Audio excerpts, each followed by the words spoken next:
while they're incarcerated, it's not like they're sitting around doing nothing. Most of the individuals that are incarcerated are actually working, doing some type of job inside the walls. So the benefits are you're gaining a lot of skills from individuals, that are coming out of the prison system.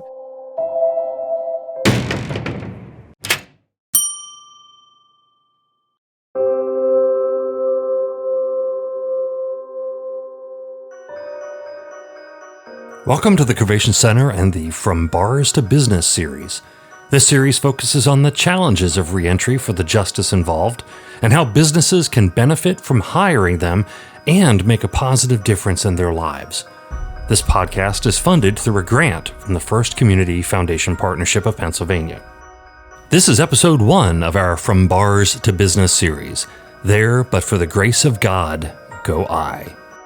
Let's get talking.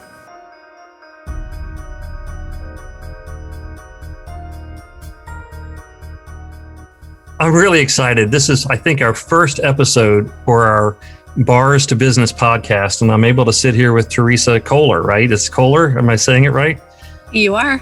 I love having these conversations with Theresa where we talk about all the different things that happen with employment and whether it's what we're going to be talking about, employing justice-involved individuals or just people that are looking for jobs, and we've used CareerLink to do these sorts of things. Theresa, before we get started, if you wouldn't mind just telling us a little bit about you and CareerLink, and we'll go from there.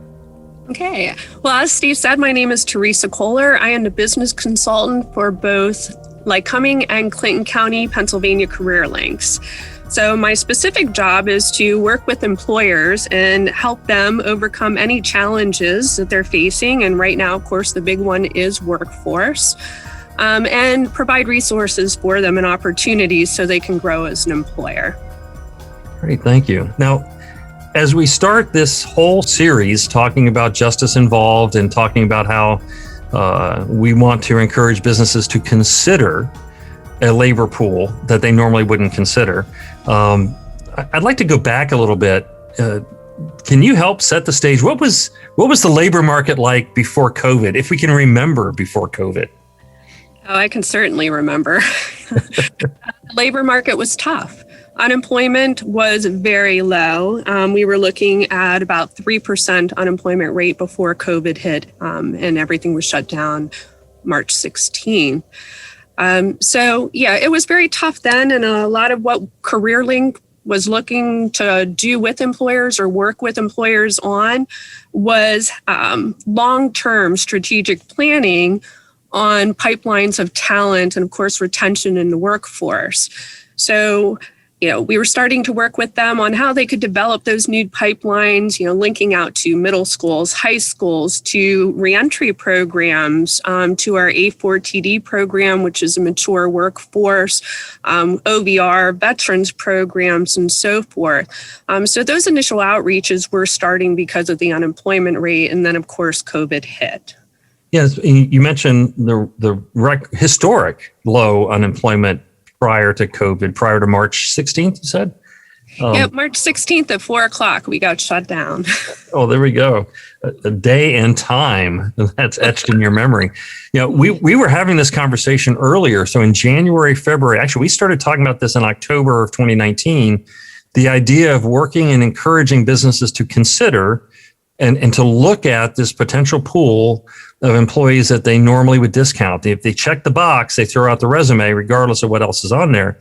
And we were thinking this would be a good conversation to have because regardless of what demographic you were in, if you were African-American or Black, or you were white, or you're a man or a woman, all the demographics were showing record and historic low unemployment numbers like we'd never seen before. And so we thought, well, if you still can't hire, and here's this pool of people you won't look to, our take on it was, let's talk to you about having this conversation. Now, once that changed, we went from 3% to 40% unemployment, something like that? I don't think it was quite that high, but it was 100%. It was 100% unemployment. No, but it was extremely high and the highest that we had faced in our area for decades. So once that changed, I guess what I want to cover is you and I had talked, and you're right, back in October 2019, just about how we were going to find these pipelines and help these employers. And we had already started looking at reentry programs and justice-involved individuals. And at that time in our area, as you well know, it was a very tough conversation to have with employers.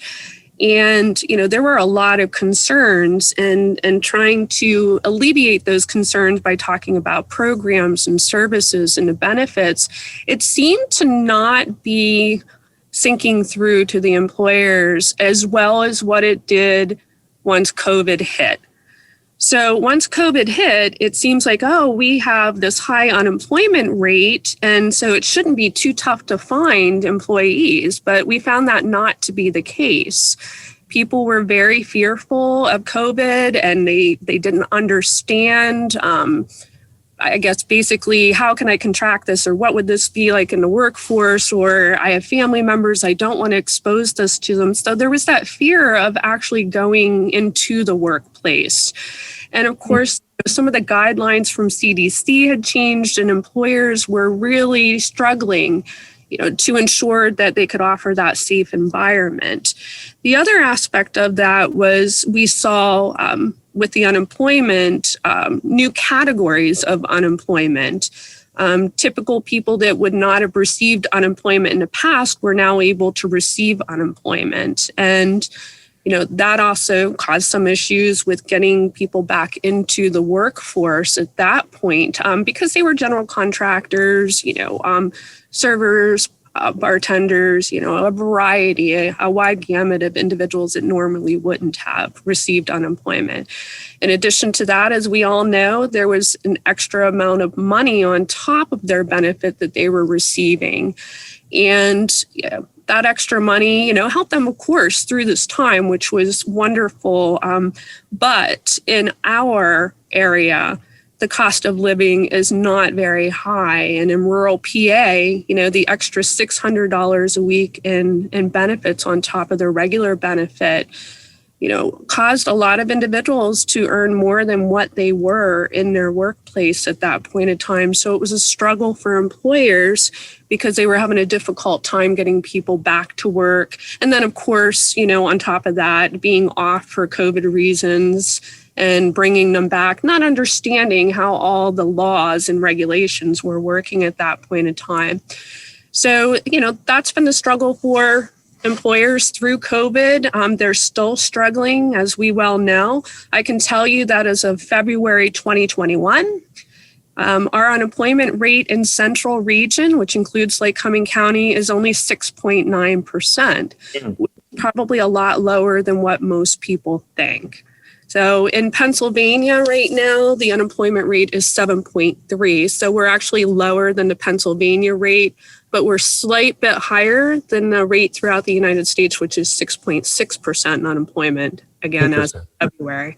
Well, it's really kind of interesting as well, because one of the things that I first thought would happen in a world where we didn't have the $600 a week incentive or $300 a week incentive, you would think that with record high unemployments, when businesses started to open back up and look for employees, that there would be lines of people like we would see in photographs from the Great Depression, right? You'd see all these people trying to line up to work. And what we saw were people not lining up, and yet businesses having an open door, empty door policy almost. And when I first looked at it, I thought it was going to be the other way around. And so I thought, well, here's a great chance for Careerlink to talk about the incentives that are there. And we're going to talk about the incentives that are available to businesses to hire justice involved and others, to include veterans. We'll talk about that in another podcast. But what I'm hearing you say is actually when they opened up the doors and nobody came in, this actually creates an opportunity for the population groups that have found it hard to get hired. So when you start looking at justice involved, or people with, I heard a great description of this just the other day, people who have background barriers to employment. Oh, that was a pretty cool phrase. When you have these people who normally couldn't get a job when nobody else is willing to work right now, that's an opportunity. And businesses have an opportunity to learn a bit more. What would you say are some of the benefits? We know the need now. The need is to hire some of these people. What would you say are some of the benefits of bringing either a background barriered individual or a justice involved or just someone who checks that box? Right. That's a great question. First, I want to jump back just a little bit on how COVID has actually helped where employers are concerned with considering those individuals with the background barriers, as you call them, which I do like that term as well.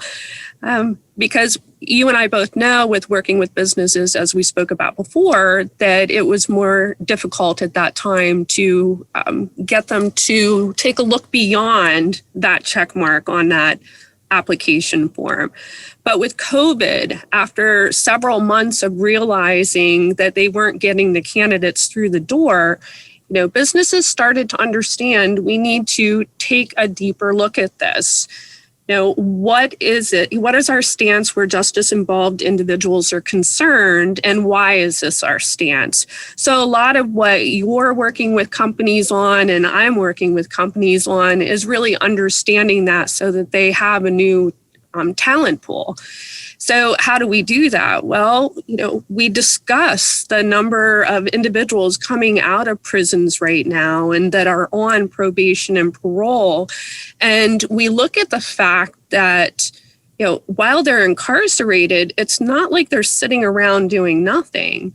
Most of the individuals that are incarcerated are actually working, doing some type of job inside the walls. And unless they have a medical restriction or there aren't just enough jobs, they are working. So that means they're gaining skills while they're there.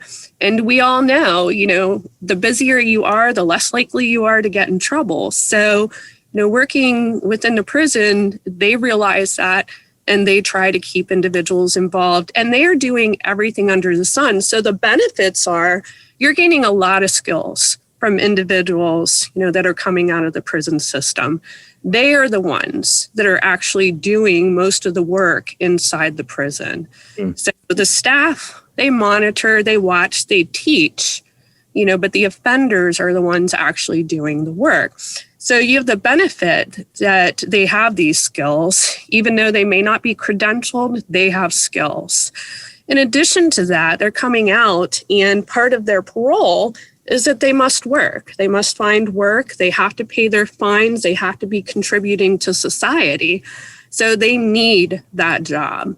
And the great thing for an employer is if they are on probation or parole, they have another support. The employer does, because they have that probation or that parole officer who's going to ensure that the person's doing what they're supposed to be doing. And that means showing up for work and paying their fines. So you're giving a person a second chance opportunity who's very thankful to have that chance, and they tend to be more loyal. I think you're going to have a presenter on at some point later on talking about those numbers, actually. So I don't have those numbers in front of me, but it's a great presentation, and I encourage your listeners to tune in on that segment.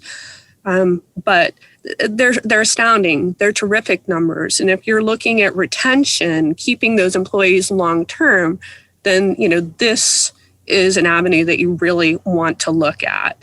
Now, I appreciate what you're saying too, because what we're talking about here is not encouraging businesses to indiscriminately say, "Oh, you're justice involved. Look, there's all these benefits of everybody who's justice involved." And you and I are going to have a friendly conversation as friends, and another one not representing CareerLink, where we're going to talk about some of the things that happen in prison and the mindset that they have. And we're going to have some podcast interviews with people who have a justice involved history. They have background barriers. And it's going to be interesting to hear from them, because I've already been having some conversations and hearing them talk about what makes a good employee. And so when if I were to come to you as a business, and separate from all the opportunities we're going to talk about in another podcast of support from the state and the federal government, but if I were to come to you and say, hey, Theresa, I'm interested in doing what I can and hiring what may be a very good workforce, what would you say are some of the things I should be looking for in the justice involved individual as I look to achieve success for them and for me?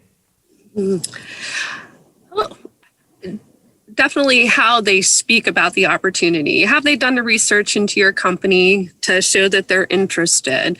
I would say, what did they do inside the prison, and what was their attitude about that? How they present and honesty. I think this goes with any employee, but especially if you're a little concerned about the individual having that background, is how honest and direct are they with you? Are they looking you in the eye when they're speaking with you? Do they understand what they did? Are they willing to share that? And, what kind of questions are they asking you? I'd say it. I mean, it's pretty typical of a regular interview. And I understand an employer being a little more concerned because this person was justice involved. But my experience has been, if they're just blunt and honest and direct with you and they can look you in the eye, then they're telling you the truth. It's funny that you say that, because what got me started thinking about this whole topic a number of years ago, and I don't have permission to use their name, but I was talking to someone who was on a hiring committee, and they were hiring for a university police force. And he was telling me that, they asked questions about drug use. Have you ever used this, or this? And this one individual, not only did they check all the boxes, they added boxes. There's other things I've used as well that you don't even know about. And I'm like, you hired that person on the spot, right? No. Well, yeah, to me, that person is about as honest as they come. They're trying to be as honest and open with you as they possibly can be about who they were and where they're coming from. And so I guess what I'm saying, I wouldn't necessarily hire that person on the spot, but definitely you want to give that person the interview and find out why are they being so honest about it, and listen to them and be grateful that they were willing to share that much about themselves. Yeah, it's a tough one. I think as you speak with your justice involved individuals that you're going to be doing on these podcasts, one of the most difficult challenges they have is figuring out how are they going to speak with employers about this. And the prisons have done a great job of putting together reentry programs so that they can work on how to deal with those issues as they come up and how to explain those. I think it's tough on them, and the fact that they can share that with you and especially be direct and honest about it. You have to sit there and think to yourself, wow, they actually shared this. They were honest, because you can Google nowadays and pretty much see anything. But one thing I always say to employers when we talk about justice involved individuals is, think back through your life. How many times have we done something? How many times have you done something that you really could have gotten in trouble for and honestly just didn't get caught? I think if we all look back on that, each one of us can see that we made mistakes and honestly we got lucky, and some of these individuals did not. Not every criminal is hardcore, murderers or rapists or aggressive. 80% of the population that is incarcerated are drug-related offenses. And, as I can say, we all have family members, friends, someone we know that has gone to prison. Whether it's not funny. It's very interesting that you say it that way. And the first thought that comes to mind for me is the phrase, but for the grace of God. For so many of us, it really is, but for the grace of God, there goes me. And the meaning behind that whole sentence is exactly what you said. We've done things. I can't name a single individual except maybe my father, bless his soul, who have not done something. At a minimum, we've all probably been speeding far more than we should have been on a road, knowing that there's no cops on 87, right? Or something that could have gotten us in a lot of trouble. But for the grace of God. And so and we're not saying forgive with the grace that God carries, and all things are forgotten, but be very, do all the things you just listed, and interview them and see if they look you in the eye and how they share what they're doing. Theresa, thank you so much for joining me on this inaugural episode of our From Bars to Business podcast series. It's a great start, and I really do appreciate you taking the time. Well, thanks for inviting me. I appreciate it as well. Thank you for joining us for this podcast. Hopefully you found it informative, and please listen to the remaining parts of this multi-part series as we explore the way businesses can be successful, hiring and providing support for justice-involved individuals. We encourage you to check out the other resources the Covation Center has for small business owners. Visit our website at covationcenter.org and be sure to watch our video series on YouTube. Just search for Covation Center. We provide various videos designed to help you start and grow your small business. Until next time, have a great day.